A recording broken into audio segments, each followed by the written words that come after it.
Get my 4-minute football ran out and break into UFC 308. Max Holloway, Ilia Topuria, one of the greatest fights the UFC could possibly put on. Ilia Topuria, El Matador, undefeated 14-0, captured the title in February with a knockout win over Alexander Volkanovski. Meanwhile, blessed 3-fight winning streak, knocked out Justin Gaethje, knocked out Chan Sung Jung, and dominated Arnold Allen in our hometown of Kansas City last April. Look, man, it's pretty clear. I mean, as far as the fight goes, prediction time. Who do you got? We both been hyped about this fight for months. There's a lot of build. You guys have been talking shit back and forth. It's time, in the words of Bruce Buffer. Who do you got on Saturday night? Yeah, I got an idea. I just imagined it as it's going down, man. Oh, fuck, dude.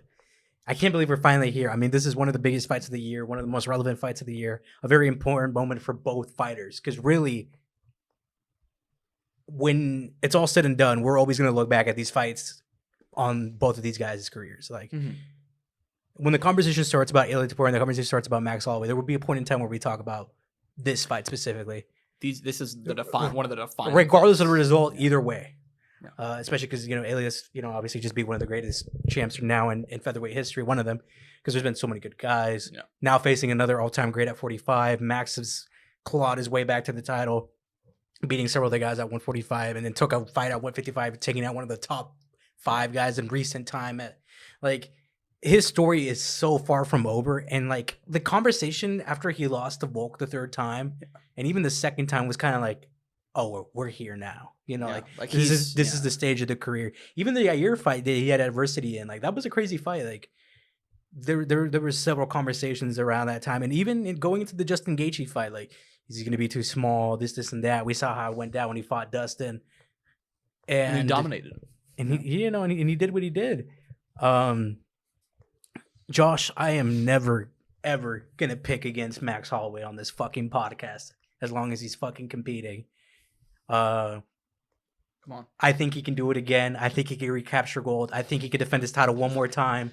I think he's going to continue building this legacy as an all-time great at 145. He's one of my goats at this division. He's one of my favorite fighters. I'll say it out there. I'll put it out in the open. I know Ilia Topuria is great. I know the Jade you're going into this fight. But I'm not turning my back on family.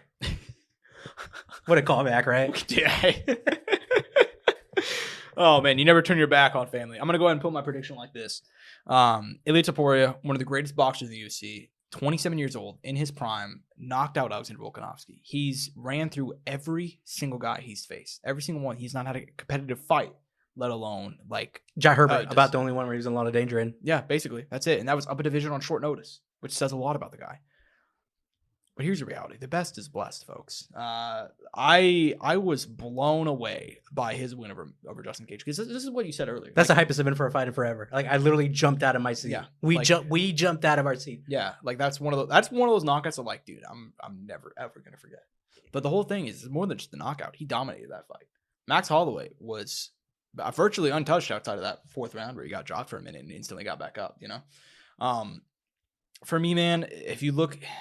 He keeps on redefining himself.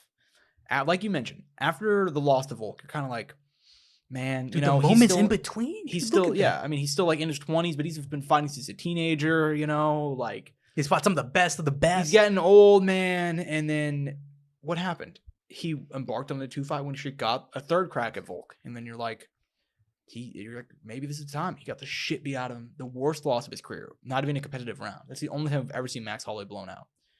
And then we're like, okay, he's done. Now he's done. And then what does he do? He comes back again.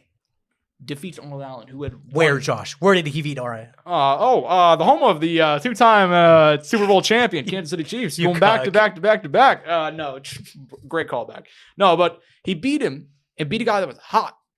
He travels to Singapore and knocks out Korean Zombie in a banger of fight. The final fight of the legendary The Korean Zombie. And then he faced Justin Gaethje. He's a huge underdog, up a weight class, UFC 300, and he dominates him and knocks him out. He keeps on. It feels like we should move on from Max Holloway. It feels like the game's ready to move on from him, but he's not ready to move on from the game. And I think Max Holloway is going to go out there, and it's not going to be easy. He's going to take some huge shots. He's going to hit the floor at least once. I guarantee you that. But you know what? I trust his veteran skills. I think boxing-wise, I think he's the much taller guy, the much longer guy. I think he's going to be able to keep him on the end of his punches, and I think he's going to go out there and put on a great performance. I think Max Holloway, maybe by decision. That's my prediction. But here's the reality, though. You know, like we talk like occasionally, like we have like our boys. You know what I mean? Like, the guys that we root for. What are going to be your shocking results for this fight? Like stuff that would leave you in pause, stuff that you're like, Topuria by knockout. Oh well, yeah, Max. Max never been finished, but for me, it's like Topuria by knockout. Either guy winning by knockout, honestly. Because Topuria has shown that he has like a fantastic chin. I mean, he's been cracked though. He's been fucking head kick. Yeah, every single time I think it's been a head kick. And who used a lot of kicks in his last fight? I'm not saying anything. I'm just throwing it out there, you know.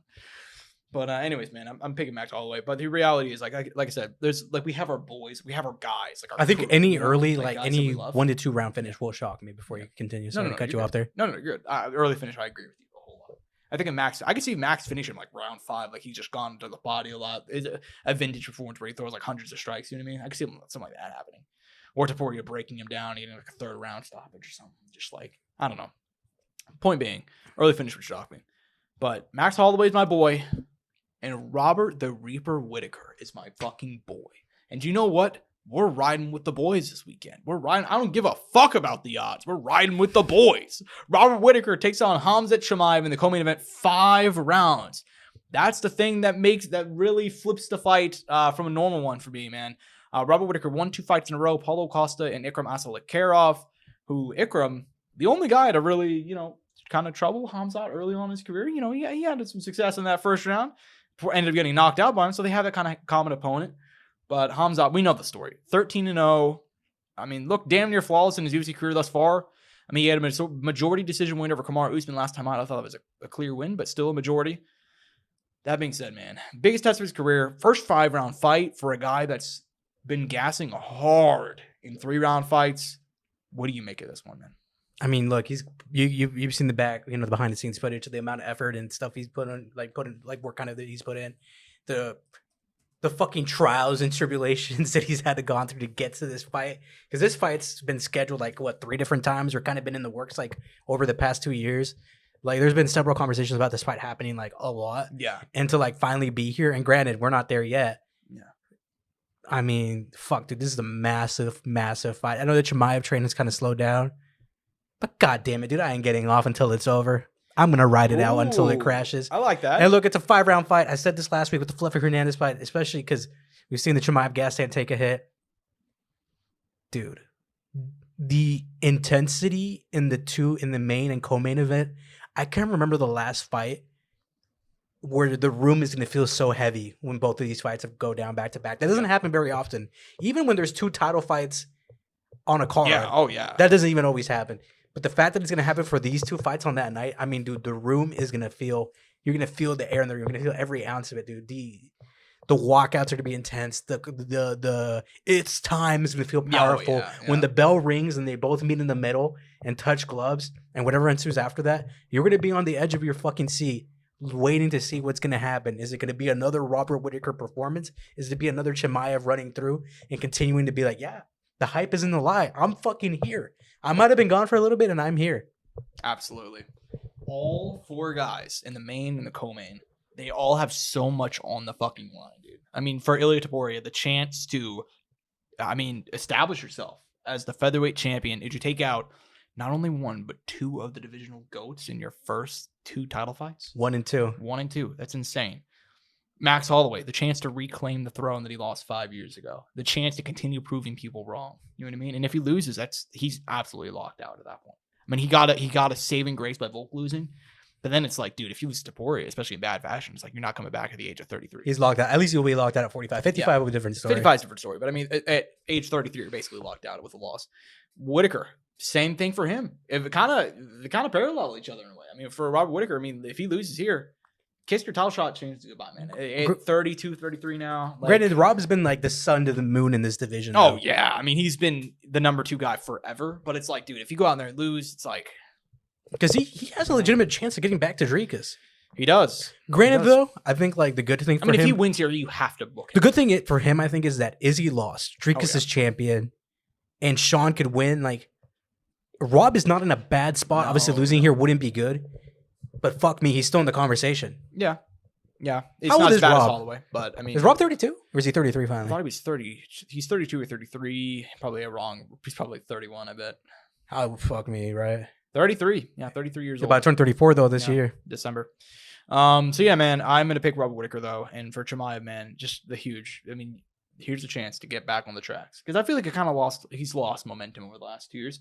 But look, dude, hey, if you go out there and beat a former champion like this on a huge pay-per-view, 5-round fight, you're there. You're there. I mean, the winner of this fight has to fight the winner of Sean Dricus. Like, I know that there might be some people out there that don't want to see that, but come on, dude. Yeah. Fuck you if you're Fuck that. you, honestly. Fuck you if you're that. Next up, I'm just gonna say it. I don't give a fuck. Next up on the main card, what a reward for Dan Ige stepping up on a day's notice. But his reward is the best kind of reward. He has to fight Lerone Murphy. Yeah, dude. This guy stepped up on short notice to fight Diego Lopez in June. Now he's stepping up to face Lerone Murphy, who's undefeated, 14-0-1, and just a monster, dude. Like, dude, that performance against Edson Barbosa, bro. You can throw him a bone, man. Did you guys not watch the Edson Barbosa fight? Did you not see what happened in there? What happened in there, Angel? Destruction. Yeah, he's that fucking good. Who do you got in this one? I got Lerone Murphy, man. I got Lerone Murphy. Granted, though, I still think after this fight, he's gonna have a very hard time in 145. I agree with you. He's good, but it's going to get very difficult, especially that he's 33 and he's getting to this point. Like, I'm not saying it's late, but it's definitely not early. Oh yeah, dude. mean, just it's just time. Just to show for comparison, like Ilia is 29. Exactly. You know, it's time. And look, everybody's journeys there is different. He lives, in England and all that, and his journey to the UFC is different, and fight styles, and there's so many fucking factors. Yeah, absolutely. I'm gonna take Lerone Murphy as well, though. So Danny is a dog. He's a dog. He can absolutely win this fight. I would not be surprised if he won this fight. I just like that.